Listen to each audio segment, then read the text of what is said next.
hear him. Down goes Frazier. Down goes Frazier. Hey, what's up with it, fam? It's Hot Boxing Minute. Let's talk boxing. First order of the day. I want to talk about the face-off that we got to watch between Deontay Wilder and Tyson Fury. For those of you who have been living in a cave, they've got that third fight thanks to the arbitration deal settlement that Deontay Wilder got. We all know AJ and Tyson Fury were set to fight in August in that big fight in Dubai that was secured with like a $150 million site location fee. That's thrown off the table. Deontay Wilder wants that third fight, so we're going to have it. We finally got to see the face-off, and I want to talk about this face-off. Woo! It was very different than any other face-off that we've seen between them two. Clearly, there's some animosity, there's some strange stuff going on. I want to talk about what it is I thought I saw in it. I'm going to speak on it, and I don't care who I upset. You got to speak an opinion when you're in this niche, and I'm going to speak my opinion. Number one, Tyson Fury looked relaxed. He looked like he was being himself. Typical Tyson Fury. He's cracking jokes. Right when they do the face-off, when they invite them to come do the stand-up, Tyson Fury says, oh, it's the boogeyman again. You know, clearly he feels like he has real estate in Deontay Wilder's head. Deontay Wilder, up until this point, has given him no reason to feel like he doesn't have prime beachside real estate in Deontay Wilder's imagination. Deontay Wilder didn't say anything in this face-off. Deontay Wilder had his sunglasses on, and he had earphones on, and probably was playing music the whole time, and that's not a good look as far as I'm concerned. Look, let me tell you, in situations like this, it's not good to break face with your character. If you are the guy that's the loudmouth, tough guy that's from where he's from, Tuscaloosa, Alabama, like he has been in the past. He's Deontay Wilder, the man of self-belief. He is the bronze bomber. He's the one bomb squad. He didn't even do that.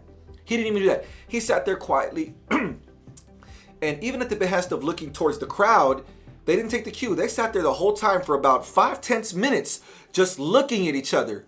And I can only tell you what I read into that body language from my experience in life and how I deal with these kinds of situations. So, I don't care who I offend. This is how I feel on the subject. If I'm in the right, you can't shut me up. If I know the truth is on my side, I'm not going to be quiet. I'm going to shout it from the rooftops. I'm going to shout it in any person's face that has the nerve to say disparaging remarks about me. Now, if Tyson Fury did cheat, like Deontay Wilder kept accusing, saying that he had egg weights in his gloves, or was it the weighted outfit that he had on that was like 40 pounds that left him exhausted going into the fight, or was it the fact that he was not hitting with the padded part of his glove? I don't really know. I don't really care. If you're going to throw disparaging remarks at that like somebody, then you got to back them up. And you got to let that person know and know that the truth is with you when you talk to them and you see them in person. Deontay Wilder didn't want to say anything, and I can understand that. It's very difficult coming up against a personality that's as witty and as charismatic naturally as Tyson Fury is and think you're going to win in a war of words. Even when Deontay Wilder was at his best, he was more like a bumbling kind of person with his wordplay. No doubt, not many people in the game of boxing right now can speak and do the showmanship stuff as well as Tyson Fury can. Remember, Tyson Fury is the guy that dressed up as Batman leading into the Vladimir Klitschko fight in 2016. He is no stranger to making a big scene, always kind of been a loudmouth gypsy. We can kind of tell that's really who he is. Now, Deontay Wilder, let me tell you how I read that body language. I read that body language as Deontay Wilder is in a very, very bad place psychologically. That's how I see it. He got rid of Mark Braylon, made all the excuses after the fight as opposed to owning it. Hey, we all take L's in life, yo. You gotta own it. If you mess up in life or you make a mistake, you gotta own it. Nobody else is there to blame but yourself. There is no grand conspiracy to have the belts get taken away from Deontay Wilder. A man from across the pond from a foreign country came into Las Vegas in hostile territory with hostile officials, and in theory they say that he paid, this is what people are saying, that Tyson Fury came in and paid everyone. Not a chance.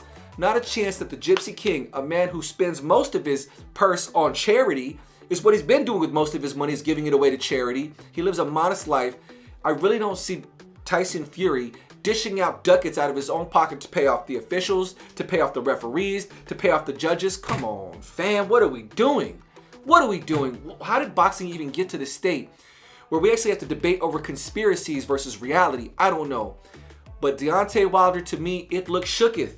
No knock to the bronze bomber. Look, he's arguably one of the most powerful power punchers that we've seen in boxing history. He's got something like a, 90-something% knockout ratio. No heavyweight in boxing history, not George Foreman, not Mike Tyson, not Ernie Shavers. None of them has had a knockout ratio as high as Deontay Wilder's. So you got to give that man his credit. I want as many belts in American hands as possible. I'm not going to sit there and purposely cheer somebody from another country if I think an American has a good shot at winning this. The first 2 fights, I was in Deontay's corner. This 3rd fight, I can't do it. I cannot do it. Not after that horrible display that I saw in that 2nd fight and the way he dealt with the loss afterwards. To throw accusations like that, look, it's not the move. It's not the move. And now we have an entire American audience that believes there's some great conspiracy. And I don't even want to get into what's going on with American boxing fans because we can't agree on anything. The one thing boxing fans need to agree on is that America is losing this battle in boxing globally. We do not have as many of the belts as we should have. We don't even have a majority of the belts in the game. All the belts in the upper divisions, the heavyweight, the light heavyweight, the super middleweight, the junior welterweight division, and everything in the lower divisions are all in the hands of foreigners. Get it together, America. We need to unite and stop making excuses for the poor performances of our fighters in this country. But either way, back to Deontay Wilder. Look, man, it looks like Deontay Wilder's going to be toast coming to this fight. Psychologically, to me, he looks damaged. I mean, he looks like he's in a bad place. I think he's trying to sell it as he's hyper-focused and he's got tunnel vision going on, but it's just not a good look. And it was funny to see Malik Scott try to match. Malik Scott had the nerve to go into a war of wits with Tyson Fury at that face-off. And can you imagine Malik Scott? Malik Scott is the guy that Deontay Wilder already knocked out. And now he's the main trainer for Deontay Wilder. No Mark Breland, no Olympic pedigree, no Kronk's Gym lineage with Emmanuel Stewart. Malik Scott is the head trainer for what will be Deontay Wilder's most important fight of his career. And then Malik Scott tries to match wits with Tyson Fury. And Tyson Fury says, yeah, remember when I busted your ear sparring? Can you believe that? And then Tyson Fury goes on a tangent and says, yeah, I busted your ear and I busted his ear. What are the odds of that?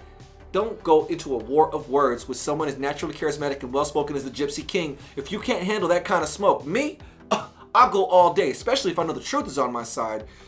Anyways, it's not a good look for Deontay Wilder. Maybe he'll show a different look in the press conferences leading up to the fight, hopefully, because him being dead silent, not interacting with the fans, not asking any questions, and I can understand why he didn't want to answer any questions. Clearly, they're going to ask him those same questions. What about the suit allegations that it was too heavy? What about the allegations that Tyson Fury cheated? What about Malik Scott being your new trainer and you firing Mark Breland? I'm sure he didn't want to answer any of those questions. Anyways, hopefully the Bronze Bomber kind of decides to get his public relations campaign a little more in order. If he doesn't, hey, that's his choice. He's a grown man. Deontay the Bronze Bomber Wilder's going to do what he's going to do. Anyways, let me know in the comment section what you thought about that face-off for those of you that watched it. Does it look like Tyson Fury's the one in the main control? Did you see Tyson Fury scared? Let me know if you saw that. Or did you see Deontay Wilder in control? Or did Deontay Wilder look scared? Either way, let me know in the comment section. Hit like if you haven't already done so.